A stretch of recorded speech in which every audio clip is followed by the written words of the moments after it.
सबसे पहले जितने भी हमारे समाजवादी साथी उपस्थित हैं, जितने भी आज के इस कार्यक्रम के हमारे मेहमान और हमारे सभी पत्रकार साथी, मैं सबका धन्यवाद और आभार प्रकट करना चाहता हूं।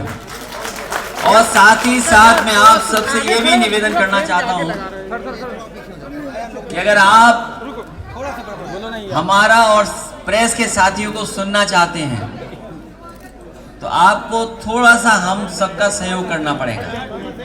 मैं सबसे पहले आदरणीय सलीम शेरवानी साहब का बहुत बहुत धन्यवाद और आभार प्रकट करना चाहता हूं कि उन्होंने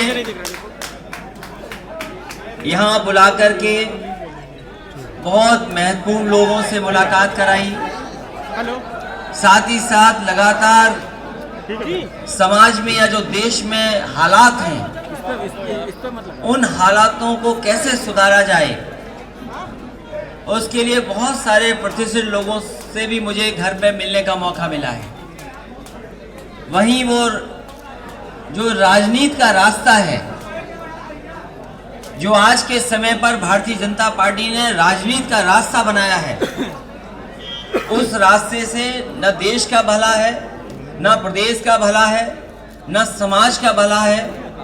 और अगर उसी रास्ते पर देश चलता रहा, उन्हीं विचारधाराओं को अगर मजबूत करते गई जनता, तो कहीं ना कहीं हमारे देश में नफरत की दीवार और बड़ी हो जाएगी।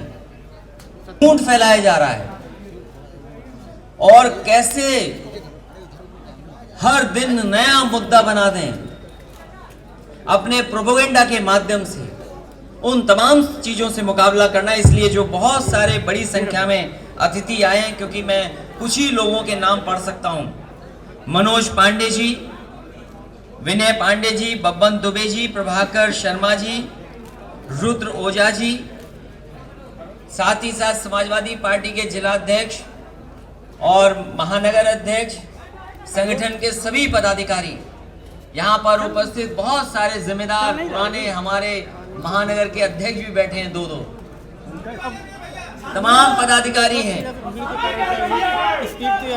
पहले ज्यादा थी, अब बड़ी संख्या में समाजवादी नेता कार्यकर्ता हैं। मैं सबका आभार प्रकट करता हूं और बड़ी संख्या में जो ब्राह्मण समाज से बुद्धिजीवी लोग जुड़े हैं, मैं उन सबका बहुत बहुत स्वागत करता हूं, बहुत बहुत बधाई भी देता हूं। और मुझे भरोसा है कि जहां समाजवादी पार्टी ने प्रयास किया है कि हर वर्ग के लोगों को जोड़ें, हर समाज के लोग समाजवादी पार्टी के साथ जुटे, और मुझे खुशी है कि इसमें लगातार समाजवादी पार्टी का प्रयास हो रहा है और बड़ी संख्या में लोग जुड़ रहे हैं। लखनऊ में जहां लगातार कई बार प्रेस कॉन्फ्रेंस कर करके हम लोगों ने लोगों को जोड़ा है, दूसरी पार्टी के लोग आज समाजवादी पार्टी में आ रहे हैं। कोई पार्टी नहीं बची जिसको छोड़ करके ना आ रहे हों। और जैसे जैसे चुनाव करीब आएगा तो आप देखेंगे जो सत्ता में आज बैठे हैं, जिनके पास 324 सीटें हैं, उनके लोग भी बड़ी संख्या में समाजवादी पार्टी में शामिल होंगे। क्योंकि आज जनता समाजवादियों की तरफ देख रही है। और आज जब हम आप सब मिल रहे हैं, आज हम और आप जब एक जगह यहाँ पर उपस्थित हैं, वहीं हमने और आपने एक बहुत समाजवादी नेता उनको खोया है। राम पूजन पटेल जी न केवल हमारे समाजवादियों के, बल्कि वो अपने समाज के बहुत बड़े नेता थे। उन्होंने हमेशा जिंदगी भर अपने जीवन में पिछड़ों को हक कैसे मिले, उनके जो संविधान में अधिकार है वो कैसे उन तक पहुंचे, उसके लिए लगातार जीवन भर संघर्ष करते रहे। कई मौकों पर हमारी उनसे मुलाकात होती थी और वो ऐसे नेता थे, कभी सच बोलने में हिचकिचाते नहीं थे। जब सरकार हमारी चली गई, उन्होंने कहा, और मैंने पूछा उनसे कि आखिरकार हम लोग क्यों ऐसा हो गया हमारे साथ। मुझे याद है राम पूजन पटेल जी ने कहा कि आपकी सरकार का काम अच्छा था, सबके लिए काम था, लेकिन आप वो संदेश नहीं दे पाए कि हर वर्ग के साथ आपकी पार्टी खड़ी है। और शायद उसी की वजह से भारतीय जनता पार्टी को मौका मिला जहां जातियों के बीच में भेदभाव पैदा किया और धर्म के आधार पर भी उन्होंने नफरत फैलाई। जहां राम पूजन पटेल जी को हम याद कर रहे हैं, उनके घर भी मुझे जाने का मौका मिलेगा, मैं जाऊंगा घर, श्रद्धांजलि दूंगा। लेकिन यहाँ जितने इलाहाबाद के नेता हैं वो जानते होंगे कि उनके ना रहने से समाजवादी पार्टी को कितना बड़ी क्षति हो गई है और क्षति होने जा रही है। इसलिए हम दुखी भी हैं और आपकी तरफ से, अपनी तरफ से भी हम उन्हें श्रद्धांजलि देते हैं। वही दूसरा बड़ा काम आज उत्तर प्रदेश में हुआ है कि उत्तर प्रदेश की सरकार का आखिरी बजट आज पेश हो गया। तो चाहेंगे भी तो नहीं मिल सकता।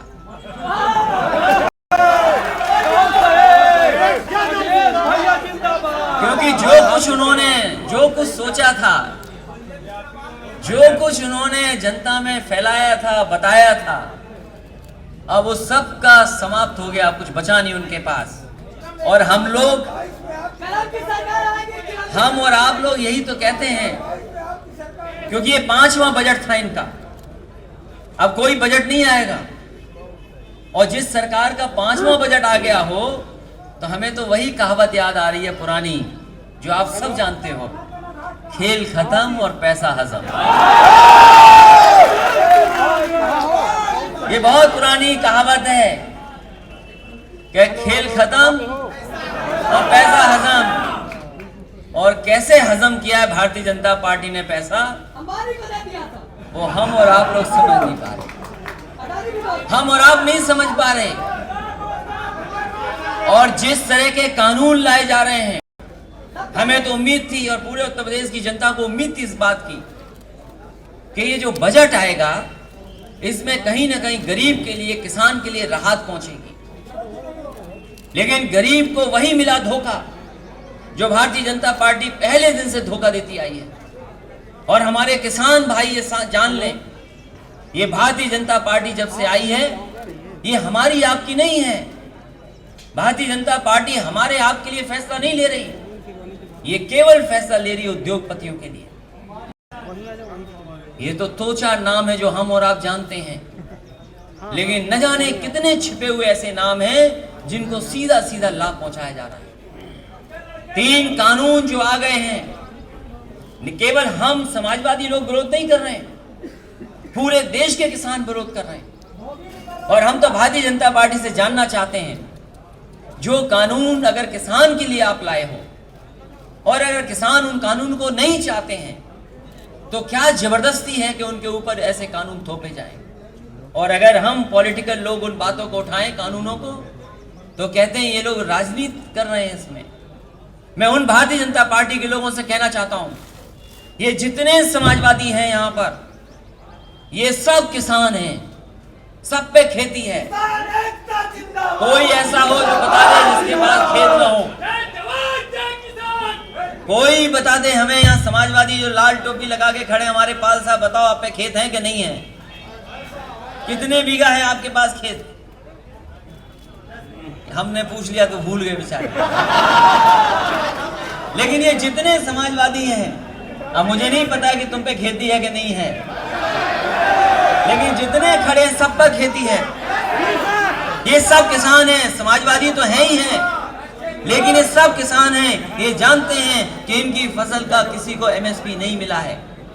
ये धान अगर इन्होंने बेचा होगा, बताओ धान कितने रुपए में खरीद के आपका? 900 रुपए, 1100 रुपए, 1200 तो बहुत मुश्किल से मिला लोगों को। मुझे नहीं पता कि यहाँ पर मक्का होती है कि नहीं होती है। बताओ मक्के की एमएसपी क्या थी और कितना मिल गया किसान को? सोचो, धान की कीमत नहीं दे पाए।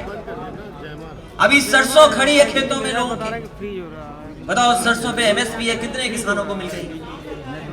और याद रखना साथियों, हम और आप नहीं जानेंगे, धान की फसल आके चली गई, हमें आपको एमएसपी नहीं मिली, लेकिन अखबारों में उद्योगपति का बासमती राइस अपने आप विज्ञापन के रूप में आ गया, विज्ञापन के रूप में आ गया। एक बहुत बड़े उद्योगपति, क्योंकि जो नाम लेते हैं हमारे साथी, क्या जरूरत है, वो बहुत काम कर सकते हैं, क्या जरूरत है कि खाने का तेल बेचें? क्या जरूरत है उन्हें कि बासमती चावल बेचें? क्या जरूरत है उन्हें आटा बेचें? और मैं कहना चाहता हूं पत्रकार साथियों, आज किसान परेशान है, आज किसान के सामने संकट है। यही किसान जब जमीन पर पैदा करेगा गेहूं, सरसों और चीजें पैदा करेगा, जब आप बाजार में खरीदोगे तो न जाने कितनी कीमत में आप खरीदोगे। वही चीजें जो बाजार से खरीदोगे उसकी कीमत कौन तय करेगा? क्या आप और हम लोग नहीं देख रहे बाजार में डीजल और पेट्रोल की कीमत क्या हो गई है? बीजेपी कहती है कि तर्क ये है कि सरकार के अंदर नहीं आती ये चीज, ये सरकार नहीं कंट्रोल कर सकती है। बीजेपी का ये तर्क है कि वो कंपनी है। तो वही तो हम और किसान और समाजवादी लोग कह रहे हैं कि आप किसानों को कंपनी के सामने छोड़ दोगे तो किसानों को एमएसपी कौन देगा? जब बीजेपी ये कहती है कि डीजल पेट्रोल उनके हाथ में नहीं है, वो कंपनियों के हाथ में, कंपनी तय करेगी कितना महंगा बिकेगा नहीं बिकेगा। यही तो तर्क है भारतीय जनता पार्टी का। क्या डीजल पेट्रोल की कीमत हम इसलिए नहीं कम कर सकते क्योंकि वो कंपनियां हैं? तो कल को अगर हमारे किसान का सब कुछ खरीद लेंगी कंपनियां तो उसका बाजार में भाव क्या होगा?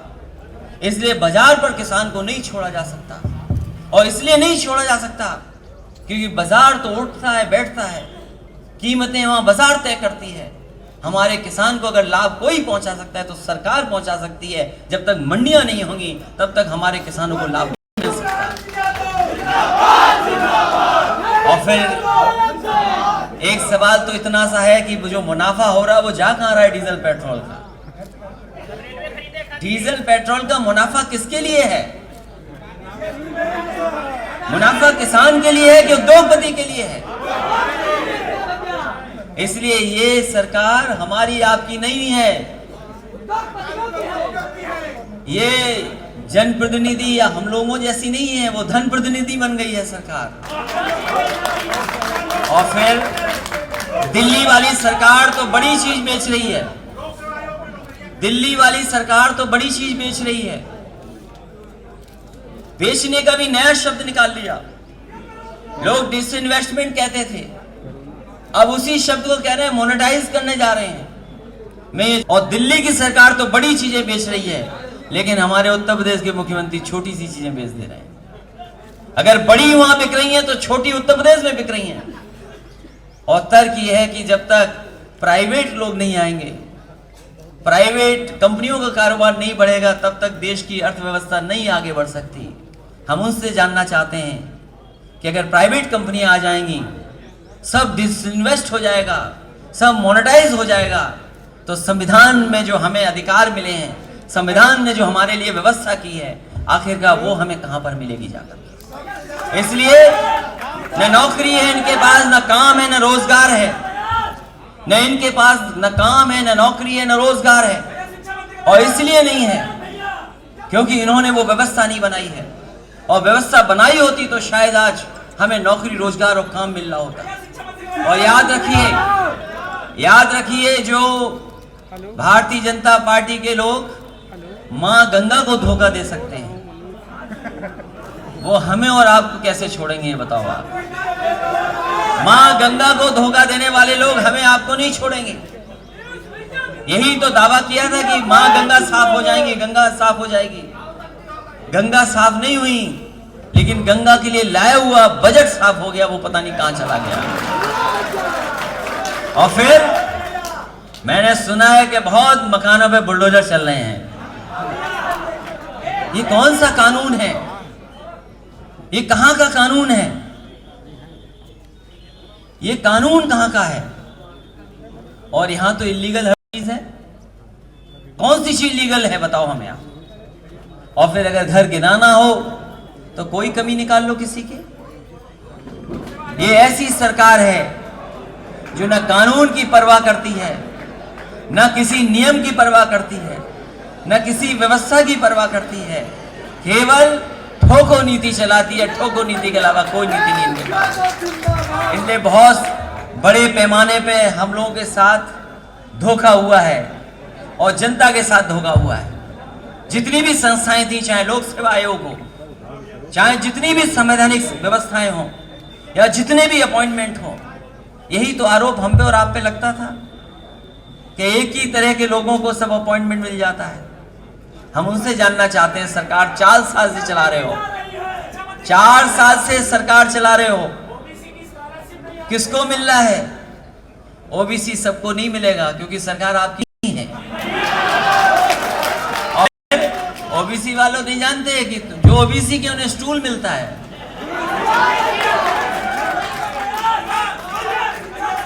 इसलिए बहुत इधर उधर की बात नहीं, लेकिन आज मुझे खुशी है इस बात की कि बड़ी संख्या में जो आज, क्योंकि बिना इनके सहयोग के, मदद के बहुत सी लड़ाई नहीं जीती जा सकती है। मुझे खुशी है इस बात की, मुझे खुशी है इस बात की, नेताजी और हम लोगों ने भगवान परशुराम जी के नाम पर छुट्टी की थी, लेकिन छुट्टी किसने खत्म कर दी? छुट्टी किसने खत्म कर दी? इसी तरह विश्वकर्मा समाज के दिन, विश्वकर्मा जयंती के दिन छुट्टी होती थी, वो सम्मान दिया था हम लोगों ने, किसने छुट्टी खत्म कर दी? और हमारे जो मुख्यमंत्री जी हैं, इधर वो पेपर फ्री कर रहे हैं, पेपर फ्री। आजकल उन्होंने बजट जो पेश किया है वो पेपर फ्री, वो समझ ही नहीं पा रहे हैं। और मैंने कई मौकों पर कहा, अगर वो समझते होते कि लैपटॉप कैसे चलता तो शायद वो लैपटॉप बांट रहे होते। वो जो आज पेपर फ्री कह रहे हैं कि बजट हमारा पेपर फ्री है, ये पेपर फ्री नहीं, उत्तर प्रदेश की जनता योगी फ्री चाहती है। और हमारे लोग तो जानते होंगे, अब लोग पलटना चाहते हैं सरकार को, नई सरकार बनाना चाहते हैं। और नई सरकार ऐसी जो विकास के रास्ते पर जाए, जो खुशहाली के रास्ते पर जाए, जो सभी लोगों को साथ लेकर के जाए, जो सबके लिए काम करे और जो सबके लिए भरोसे की बात कहे, ऐसी सरकार चाहते हैं। और इतना भेदभाव, हमारे साथी ने ठीक कहा कि निषाद समाज के और मल्लाह समाज के लोगों की नाव तोड़ दी, उसकी अगर किसी ने आवाज उठाई थी तो सबसे पहले समाजवादी पार्टी ने। उनकी नाव नहीं तोड़ी थी ये सरकार, बीजेपी ने उनकी नाव नहीं तोड़ी थी, उनके पेट पे, रोजी रोटी पर को खत्म करने का काम किया था। और मुझे खुशी है इस बात की कि समाजवादी पार्टी के नेता कार्यकर्ता सबसे पहले उनके बीच पहुंचे थे और जो कुछ मदद कर सकते थे की थी उन्होंने। मदद भी की कि जो नाव है टूट गई है उसकी कैसे मदद हो वो भी की, जिनकी चोट लगी उनकी भी मदद की। और हम अपने निषाद समाज के जिन लोगों की नाव टूटी है, हम उन्हें भरोसा दिलाते हैं कि समाजवादी पार्टी की सरकार थी तो समाजवादी पेंशन भी मिलती थी, लैपटॉप भी मिलता था। और एक बार हमें तांगा वाला मिल गया लखनऊ में, हमने उसका तांगा पुराना देखा, हमने तांगा दे दिया उसको नया सरकार से। इसलिए हम उन्हें बताना चाहते हैं, जिन लोगों ने नाव तोड़ी है इनको हटाइए सरकार से, और समाजवादी सरकार बनेगी तो नई नाव फ्री सरकार की तरफ से देने का काम। और केवल समाजवादी पेंशन, लैपटॉप और ये सुविधाएं नहीं दी, हमारे ये पुलिस के लोग थे, आउट ऑफ कितना प्रमोशन की दिया, ये हमारे पुलिस के लोग हैं, सबसे ज्यादा प्रमोशन दिया। और न जाने कैसे चलते थे ये लोग, 100 नंबर वाली गाड़ी भी समाजवादियों ने दी थी, और अब तो 100 नंबर भी खराब कर दिया इन्होंने। कोई ठीक करेगा तो समाजवादी लोग करेंगे। इसलिए आज तो ये छोटा कार्यक्रम है और केवल मिलने का कार्यक्रम था, छोटा कार्यक्रम था, मिलने का कार्यक्रम था। कैसे धन्यवाद देना चाहता हूं। और जो असुविधा हुई होगी अगली बार असुविधा नहीं होगी, और सरकार बनेगी तो बिल्कुल असुविधा नहीं होगी किसी तरह की। जो सवाल, एक दो सवाल पूछोगे तो मैं जवाब दे दूंगा। बजट के बारे मैं इसी के साथ, जहां मनोज पांडे जी, विनय पांडे जी, बब्बू दुबे जी, प्रभाकर शर्मा जी, रुद्र ओझा जी आए हैं, वहीं विक्की साहू जी और विजेंद्र पांडे जी का भी मैं बहुत बहुत स्वागत करता हूं, बधाई देता हूं। साथ ही साथ जितने हमारे समाजवादी साथी हैं वहीं खड़े रहिए। मैं देख रहा हूँ बहुत सारा उपहार लेके आए हैं, साइकिल लाए हैं, गणेश भगवान लाए हैं, हमारे कृष्ण भगवान। और आप लोग चुप रहिए, सवाल लेने दो।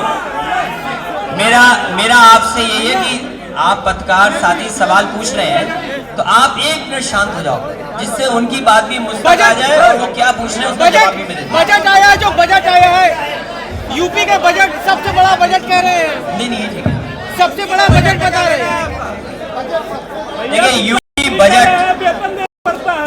यूपी बजट और यूपी सरकार का ये 5वां बजट था। कम से कम भारतीय जनता पार्टी को अपने संकल्प पत्र पर देखना चाहिए था कि संकल्प पत्र में जो बातें कही गई थी वो कितनी पूरी हो रही हैं 5वें बजट में। जब आप संकल्प पत्र उठा करके देखेंगे तो पाएंगे कि भारतीय जनता पार्टी ने संकल्प पत्र पूरा नहीं किया, बल्कि पुराना काम समाजवादी पार्टी का जो था उसका शिलान्यास किया, समाजवादी काम का उद्घाटन किया, समाजवादी सरकार में जो एमओयू थे उन एमओयू का एमओयू किया। कम से कम बजट में तो ये बताते कि 5 लाख करोड़ के लगभग का आपने एमओयू किया, वो जमीन पर कितना उतरा है? आपने इंफ्रास्ट्रक्चर में क्या दिया है? क्या गंगा एक्सप्रेस आपका है? ये जो एक्सप्रेस वे बन रहे हैं उत्तर प्रदेश में, क्या आपके घोषणा पत्र में थे? ये सभी दूसरी सरकारों के काम थे जो अभी भी आपने पूरे नहीं किए। समाजवादी सरकार में 22 महीने में एक्सप्रेस वे 302 किलोमीटर का बन के खड़ा हो गया था। जो समाजवादी पार्टी ने पूर्वांचल की खुशहाली के लिए, पूर्वांचल को विकास से जोड़ने के लिए समाजवादी पूर्वांचल एक्सप्रेस वे दिया था, और 4 साल पूरे हो गए हैं, उसके बावजूद भी एक्सप्रेस वे पूरा नहीं हुआ। और समाजवादी सरकार ने जब उद्घाटन हुआ था तो हमारे नौजवान जानते होंगे, मिराज और सुकोई उस सड़क पर उतार दिए थे। आने वाले समय में समाजवादी पूर्वांचल एक्सप्रेस वे बनेगा तो उस पे उसी तरीके से समाजवादी लोग हवाई जहाज उतार कर उसका उद्घाटन करेंगे। और मैं ये कहना चाहता हूँ पत्रकार साथियों, बहुत अच्छा सवाल पूछा है बेरोजगारी। इन नौजवानों में न काम है, न रोजगार है, और न ही किसी तरीके से इनका भविष्य कैसे बेहतर हो। मैं समझता हूँ दुनिया में सबसे ज्यादा नौजवान अगर कहीं है तो भारत में है, और अगर भारत में सबसे कम उम्र के कोई लोग हैं तो वो उत्तर प्रदेश में हैं, और इनके भविष्य के साथ खिलवाड़ हो रही है। हमारे जहां किसान के भविष्य के साथ खिलवाड़ है, वहीं भारतीय जनता पार्टी ने प्रोपोगेंडा के माध्यम से, झूठ के माध्यम से, नफरत के माध्यम से और जो जातियों में खाई पैदा कर करके समाज को बांटने का काम किया, जिससे नौजवान नौकरी और रोजगार की तरफ न देखें। पंचायत का चुनाव होने जा रहा है और ये बहुत महत्वपूर्ण इकाई है। समाजवादी पार्टी अपने संगठन से बातचीत कर करके पंचायत चुनाव पे फैसला ले लेगी कि आने वाले वक्त में क्या करना है। लेकिन मुझे पता है जनता भारतीय जनता पार्टी का सफाया करने जा रही है। पार्टी के अगला विधानसभा में गठबंधन करेंगे किसी से? आने वाले समय में 2022 में, क्योंकि डीजल पेट्रोल इतना महंगा हो गया है कि सब साइकिल पे चलने के लिए मजबूर हैं। डीजल पेट्रोल जब से महंगा हो गया है सब साइकिल पर चल रहे हैं। और मैंने इधर देखा है, ये देश के जो बड़े बड़े शहर हैं, पहले नकल की उत्तर प्रदेश की दिल्ली ने कि वहाँ साइकिल हाईवे बना दिया। आज जब मैं आपके बीच आ रहा था सुना है कि मुंबई में भी अब साइकिल हाईवे बनने जा रहा है। तो ये समाजवादियों की नकल हो रही है, क्योंकि वो जानते हैं कि डीजल पेट्रोल इतना महंगा हो जाएगा कि गाड़ी चला नहीं सकेंगे, तो साइकिल ही सहारा बनेगी। और उत्तर प्रदेश की जनता और खासकर हमारे नौजवान, हर वर्ग के लोग साइकिल की तरफ देख रहे हैं। शिवपाल जी कल यहाँ आए थे, योगी मोदी की तारीफ करते हैं, वो पार्टी में शामिल होंगे आप लोग के साथ कि नहीं? समाजवादी पार्टी का दरवाजा हर छोटे दल के लिए खुला हुआ है। चाचा भतीजा मतलब चाचा भतीजा एक होंगे कि नहीं? कोई भी दल है, सब दलों के लिए गुंजाइश रखेंगे। शिवपाल जी का कहना होगा। Thank you. देखिए ये सरकार का ये तर्क कि वो कंपनी है जो डीजल पेट्रोल की कीमतें बढ़ा रही है। तो अगर कंपनियां हैं तो वो सरकार के अंदर है। अगर सरकार चाहे तो आज भी डीजल पेट्रोल सस्ता हो सकता है, लेकिन सरकार की नीयत नहीं है, क्योंकि डीजल पेट्रोल से जो पैसा कमाया जा रहा है जो मुनाफा इन कंपनियों को हो रहा है, वो पैसे का इस्तेमाल आखिरकार सरकार कहाँ कर रही है? वो कहीं न कहीं इस पैसे का इस्तेमाल उद्योगपतियों की मदद करने के लिए कर रही है। शिवपाल जी का कहना है, मैं मान सिंह यादव जी को बधाई देता हूँ। इनसे इनके साथ साथ ये जितने हमारे समाजवादी साथी रहे हैं, जिन्होंने ईमानदारी से और पूरी निष्ठा से समाजवादी पार्टी के प्रत्याशियों की मदद की है, मैं उन सभी साथियों का